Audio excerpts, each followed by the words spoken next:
El relato del Evangelio según San Juan, de la pasión de nuestro Señor Jesucristo, nos ofrece un marco para meditar y reflexionar por lo menos algunas cosas acerca del sentido que tiene el misterio de la pasión y muerte de nuestro Señor Jesucristo. El sentido que tiene este misterio no solo cuando aconteció hace más de 2000 años allá en Jerusalén, sino que el sentido que se proyecta, se prolonga todavía hoy y tiene la misma perspectiva en los tiempos actuales. Ante todo, a lo largo de toda la historia de la Iglesia, pero de un modo muy especial también en nuestro tiempo, en la cultura de nuestro tiempo que nos toca vivir. Y es importante tener en cuenta entonces este marco que nos ofrece el relato de la Pasión según San Juan. Y en torno a este relato, o en el marco de este relato, yo quisiera hacer 3 reflexiones, breves reflexiones, pero me parecen muy importantes para entender qué sentido tiene la pasión y muerte de Jesús. En primer lugar, si leemos el Evangelio, podemos encontrar un sentido, pero lo vemos un poco disperso en distintos pasajes y sobre todo incluso a partir del comienzo de la vida pública de Jesús, cuando ya los judíos comenzaron a perseguirlo, a acosarlo y sobre todo al final de su vida pública ya habían decidido matarlo. Por eso él los rehuía y escapaba de su presencia. Pero el que, a mi modo de ver, presenta de una manera mucho más clara y más profunda el sentido que tiene la pasión y muerte de Jesús es el apóstol San Pablo. Y esto es importante tenerlo en cuenta, porque hoy, Viernes Santo, nosotros debemos hacer memoria de la pasión y muerte de Jesús. Y no digo que debemos conmemorarla en esta liturgia, porque es un término que no se ajusta objetivamente al sentido bíblico que nos revela el sentido de la pasión y muerte de Jesús. Una cosa es conmemorar, recordar, y otra cosa es hacer memoria, que significa hacer presente en el momento actual como se fue el acontecimiento que sucedió de una vez por todas en el pasado, es decir, la pasión y muerte de Cristo. Ese acontecimiento, la Biblia, la Sagrada Escritura lo llama ephapax en griego, que quiere decir acontecimiento realizado de una vez para siempre y de una vez por todas. Y ese acontecimiento se hace activo, se presenta en cada uno de nosotros, se actualiza en cada uno de nosotros con su misma eficacia como sucedió hace 2000 años, para que nosotros podamos realmente vivir en plenitud el misterio de la pasión y muerte del Señor, y para que ese misterio realice su efecto, produzca los cambios del perdón de los pecados y el misterio de la salvación en los corazones de cada uno de nosotros. De manera que no recordamos solamente lo que sucedió en el pasado, sino que lo hacemos presente ahora de una manera activa, aquí y hoy, siguiendo un poco lo que dice el Antiguo Testamento, el zicarón en hebreo, es decir, que es hacer presente hoy el acontecimiento del pasado con la misma eficacia que estuvo en ese momento, en ese tiempo. Bien, dicho esto, creo que San Pablo en esta primera consideración nos da una perspectiva interesante acerca del significado de la pasión y muerte de Cristo. Hay una frase en la primera carta a los Corintios que dice que los judíos piden milagros y los griegos, los paganos, griegos no son solamente los que pertenecían a la Grecia actual, sino se los llamaba en el período intertestamentario a todo el pueblo que no pertenecía a la comunidad judía, a los judíos, el pueblo helenístico. Y los griegos buscan sabiduría. Los judíos piden milagros y los griegos buscan sabiduría. Eso dice San Pablo. ¿Qué significa eso? Que en la mentalidad de los judíos desde entonces y en la mentalidad de los paganos hay una visión o una concepción puramente humana acerca del misterio de la pasión y muerte del Señor. La ven con una perspectiva puramente humana, diríamos con categorías un poco más, si se puede decir, filosóficas o teológicas. Hay una visión inmanente, tal como lo fueron demostrando y mostrando los judíos durante la vida pública de Jesús, cuando lo iban acosando permanentemente y vigilando y acusándolo de que evidentemente no se hacía hijo de Dios y por lo tanto no se presentaba como Mesías e hijo de Dios y por lo tanto lo consideraban como una especie de hereje y entonces debía ser perseguido y puesto al final a la muerte, impuesto a la muerte. Esa visión está expresada en esta expresión: piden milagros. Los milagros existen, pero la fe cristiana no tiene su razón de ser y no nace de los milagros. No es fruto, no es consecuencia de ningún milagro, la fe. Y en cambio, los griegos, los paganos, buscan sabiduría, buscaban en Jesús algo que acrecentara el saber filosófico de la cultura helenística. Por lo tanto, tenían una visión puramente humana, inmanente. Lo miraban solamente desde una perspectiva terrena, Pero San Pablo, teniendo en cuenta esto, muestra que esa dimensión no es correcta de ninguna manera, sino que dice que, si bien es verdad que los judíos piden milagros y los paganos buscan sabiduría, nosotros predicamos a un Cristo y a un Cristo crucificado, escándalo para los judíos y locura para los paganos.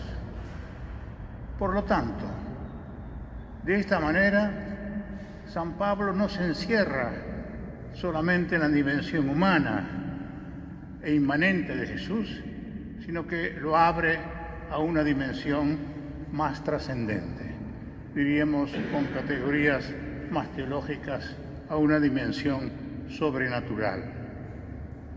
Y esa dimensión trascendente y sobrenatural brota justamente de la fe, que nace de la predicación. Nosotros predicamos a Cristo y a un Cristo crucificado.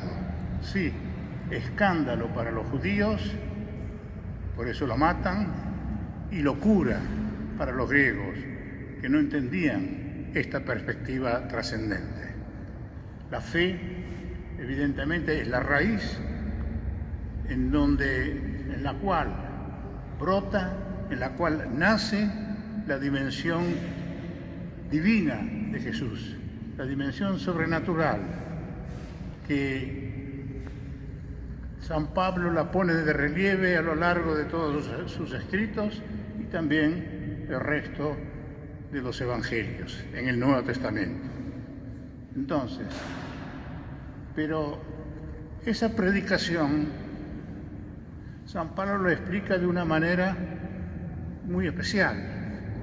Utiliza una categoría que a nosotros nos puede resultar chocante y dice, es el mensaje o la palabra de la cruz.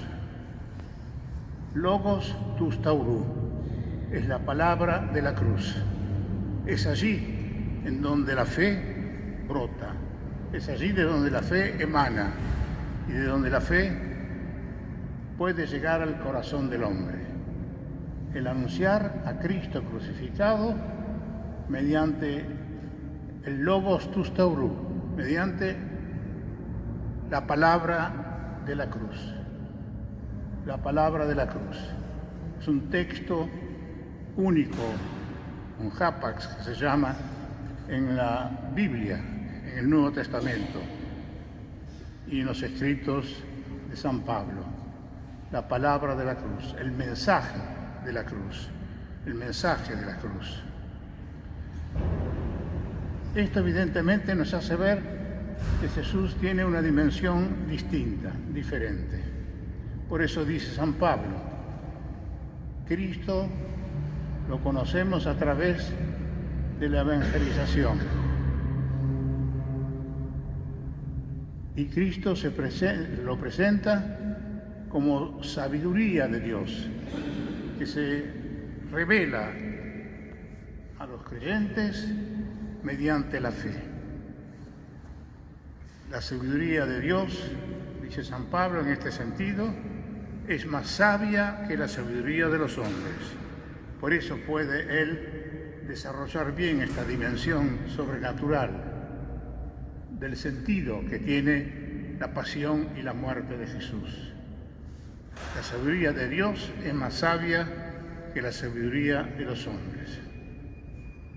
Y Cristo, dice San Pablo, para redondear un poco más esto, dice, Cristo se hizo para nosotros sabiduría, justicia, santificación y redención. Y ahí explica ya de una manera mucho más precisa, con términos bien precisos, el sentido espiritual y teológico que tiene la pasión y la muerte de Jesús. Se hizo sabiduría, es la expresión visible de la sabiduría de Dios. La sabiduría es aquel saber que se construye, se forma sobre la base de la experiencia vital, Y esa experiencia vital viene de la sabiduría de Dios que se manifiesta y se hace visible en Cristo. Y de esa sabiduría de Dios nace la justicia, que es lo que Cristo nos alcanzó desde la cruz. La justificación, pero como dice San Pablo a lo largo de todos sus escritos, por la fe nos hace justos, nos redime, nos limpia, nos perdona los pecados. La justificación por la fe. Justicia, santificación, porque de esa justicia brota la gracia santificante que nosotros llamamos y que ustedes conocen muy bien por la catequesis. La gracia que recibimos los cristianos en el bautismo, que nos constituye en hijos de Dios, miembros de Cristo, hermanos de Cristo y miembros de la Iglesia, hijos adoptivos de Dios. Por Cristo nos santifica y pone en marcha también un proceso vital en nuestros corazones de una santificación que se tiene que ir prolongando a lo largo del tiempo y de la vida de cada uno de nosotros, y desarrollando y acrecentando. Y redención. Esa gracia santifica, pero es una gracia redentora. Es decir, de esa manera se puede hacer memoria de una manera concreta, recibiendo por la fe el Logos Tustaurú, el mensaje de la cruz, en el corazón de cada uno de nosotros. Hacer memoria, no conmemorarlo, sino hacer memoria en el sentido que explicaba antes. Esta sería una primera reflexión que me parece importante. En segundo lugar, hay otra reflexión que es también muy importante y sobre todo nos toca a nosotros, los cristianos de hoy, percibirla y vivirla como les tocó a los contemporáneos de Cristo que creyeron en Él y en la Iglesia Apostólica a lo largo de toda la historia después de la evangelización en la Iglesia.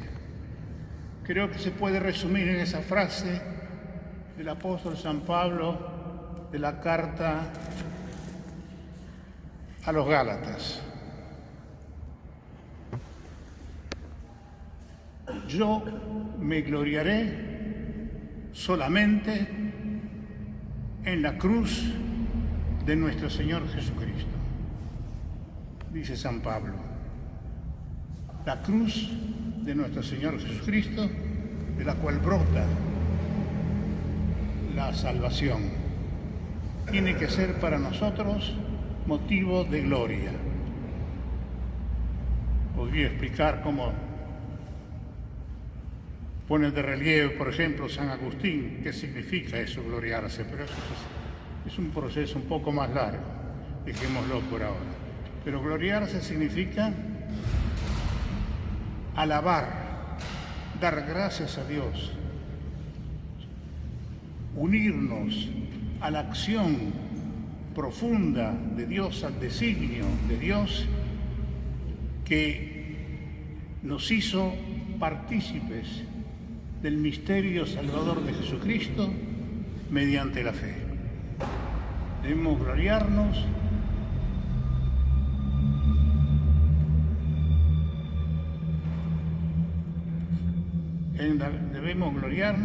de la cruz de nuestro Señor Jesucristo. Qué importante es esto.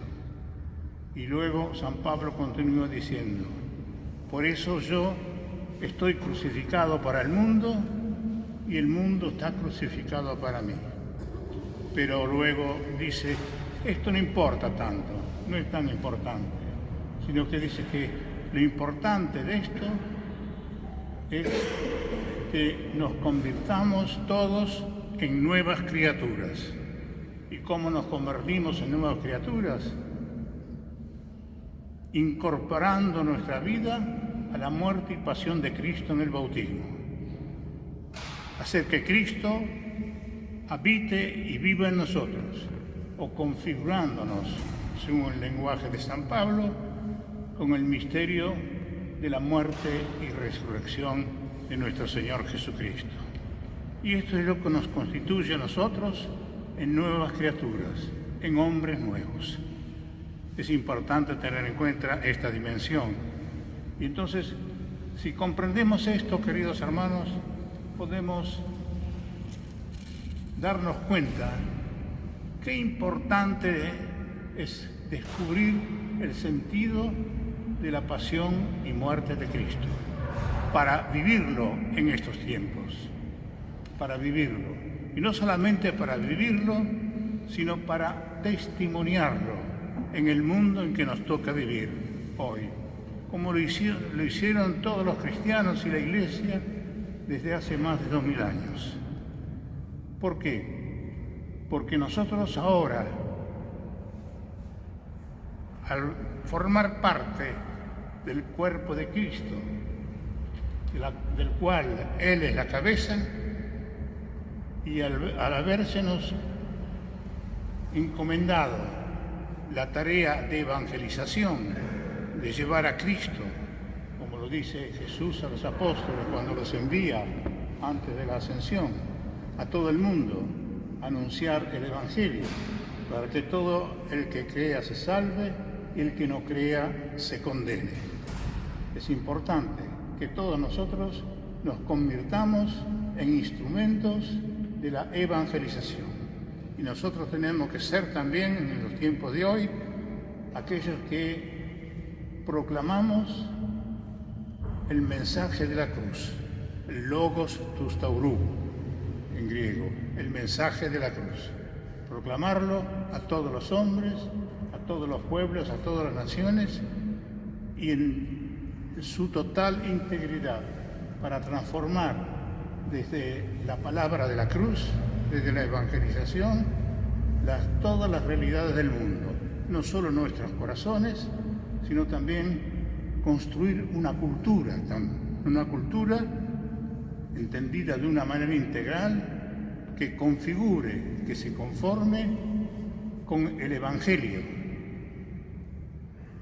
es decir, con el misterio que debemos anunciar de que Cristo murió y resucitó para nuestra salvación y la del mundo entero, y para hacer de todos una nueva criatura, e instaurar también no solo una nueva criatura en el corazón de cada cristiano, sino también una nueva creación, como señala el mismo Pablo, pero también otros pasajes del Nuevo Testamento.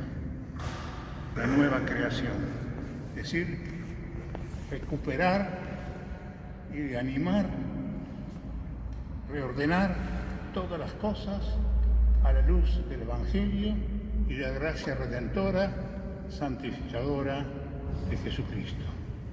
Qué importante es tener en cuenta esto, queridos hermanos. Y habría mucho más que decir en torno a esto, pero en fin, creo que esto es lo más esencial.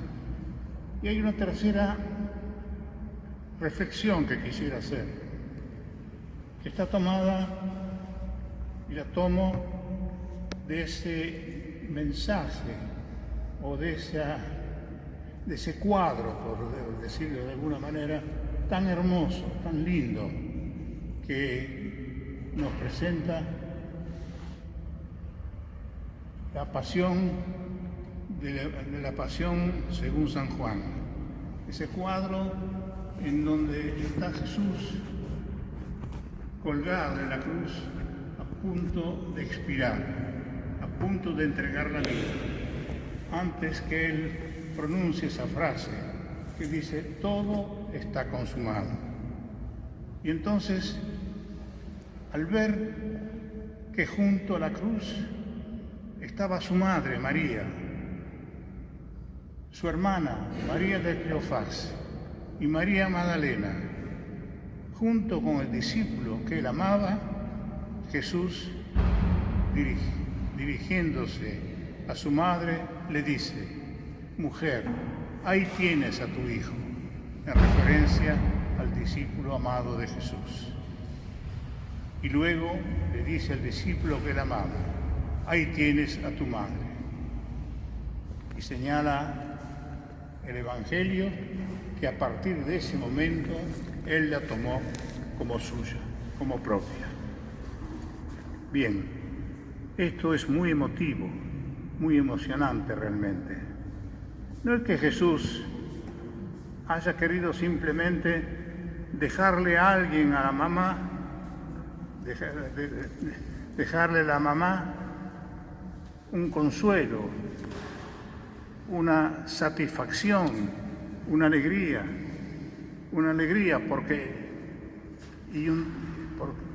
por el gran dolor que ella estaba padeciendo al pie de la cruz, por la pérdida de su hijo. No, esto tiene un sentido que va más allá de esto. Hace referencia a esto, pero va mucho más allá. Sino que Jesús le está diciendo al discípulo amado, y el discípulo amado es un poco el representante, aquel que engloba en sí mismo a todos los miembros de la Iglesia. Nosotros somos los discípulos amados de Jesús. Podríamos explicar esto: habiendo amado a los suyos, los amó hasta el fin. Yo los llamo amigos, no siervos. Y nadie ama más al amigo que el que da la vida por el amigo. Pero en fin, hay mucho para decir en torno a esto. Entonces, Jesús se encomienda a la Iglesia entera, a los cristianos, a su madre. Y los cristianos, todos, en el discípulo amado, estamos llamados y comprometidos a recibirla, a María, en nuestro corazón, a tenerla. Algunas traducciones, a tenerla, dice, la llevó a su casa, a tenerlas en su casa. Y bien, qué importante es esto, queridos hermanos, que Jesús que Jesús ve al pie de la cruz al discípulo amado.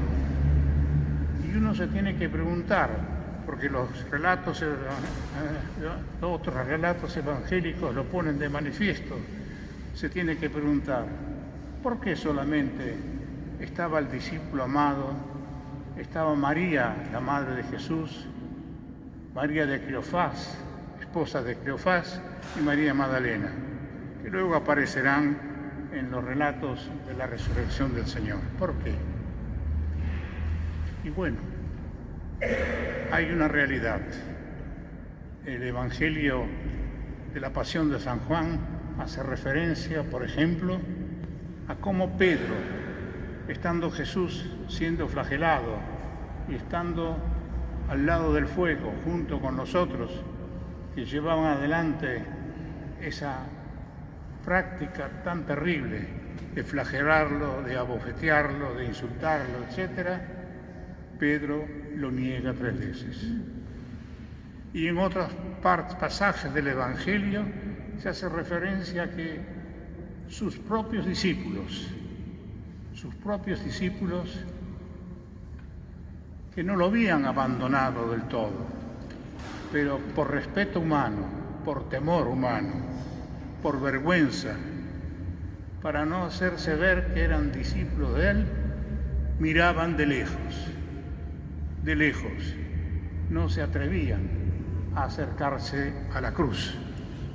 Solamente aquellos que realmente sentían lo que significaba Jesús, quién era Jesús, su madre, María, la mujer de Cleofás, y María Magdalena, y el discípulo amado, tuvieron el coraje de estar al pie de la cruz para acompañarlo a él hasta el último suspiro. Queridos hermanos, esto tiene una enseñanza muy grande, nos trae una enseñanza muy grande para todos nosotros, que siempre debemos estar como cristianos al pie de la cruz, y debemos llevar la cruz en nuestro pecho, porque si somos discípulos, lo somos en la medida en que nosotros estemos crucificados con Cristo. Y Jesús en el Evangelio dice que aquel que no carga con su cruz de cada día y me sigue no es digno de mí, no puede ser mi discípulo. Debemos cargar con la cruz. Y aquí simplemente saco una consecuencia muy sencilla, pero importante desde el punto de vista de nuestra piedad, de nuestro amor a Jesús.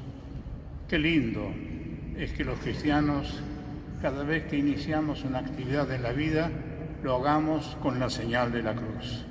En el nombre del Padre, del Hijo y del Espíritu Santo. Qué lindo que lo hagamos cuando nos sentamos a la mesa, para almorzar, para cenar, etc. Y qué lindo que todavía se hace hoy en muchas partes en Argentina, mucha gente lo hace, uno lo ve. Yo cuando voy en colectivo, muchas veces cuando el colectivo pasa delante de una iglesia, veo que unos cuantos cristianos, no lo dicen explícitamente, pero pasan delante de una iglesia, porque en la iglesia está vivo Jesús en el sagrario, se hacen la señal de la cruz, se hacen la señal de la cruz. Es una costumbre que realmente la debemos mantener y debe arraigarse en nuestro corazón. Y qué lindo es que en nuestras casas, en todas nuestras casas, haya un crucifijo. Y ojalá también en todos los edificios, en las calles, como lo hay en muchas partes. Evidentemente vivimos tiempos de un gran escepticismo y de un gran agnosticismo, ateísmo, etc. en el mundo de hoy. Y hay muchos que no están de acuerdo con esto, quieren sacar los crucifijos de las escuelas, de las oficinas, quieren sacar los crucifijos de la calle, etc. Nosotros los cristianos debemos mantenernos firmes y tratar en lo posible, con toda paciencia, con toda humildad y sin entrar en peleas ni confrontaciones, de mantener siempre claro en nuestra conciencia que debemos esforzarnos para que la cruz de Cristo esté presente en todas partes y de un modo muy especial en nuestras casas y en nuestros hogares. Queridos hermanos, que este Viernes Santo sea un viernes muy fecundo para todos nosotros y que la pasión y muerte de Jesús sea para nosotros fuente de sabiduría, de justificación y de redención. Sabiduría, justificación y redención. Y que la Virgen está siempre en nuestros corazones y la tengamos muy cerca de nosotros, porque ella lo siguió hasta el pie de la cruz y ella es la que la trajo al mundo por la fuerza del Espíritu Santo, a través en cuyo seno Jesús se hizo hombre como uno de nosotros y dio la vida por cada uno de nosotros. Y que la Virgen también nos vaya acompañando, nos vaya sosteniendo, nos vaya guiando, sobre todo en estos momentos muy difíciles, ya que no hay nadie como ella que pueda ser, en el orden humano y creado, una intercesora tan grande como es la Santísima Virgen María. Encomendémonos de corazón a ella siempre, todos los días, y que el Señor los sostenga y los bendiga, y ustedes puedan tener una Santa Pascua. Mañana ya celebraremos la Vigilia Pascual y el día de Pascua también celebraremos de una manera muy especial la resurrección de nuestro Señor Jesucristo.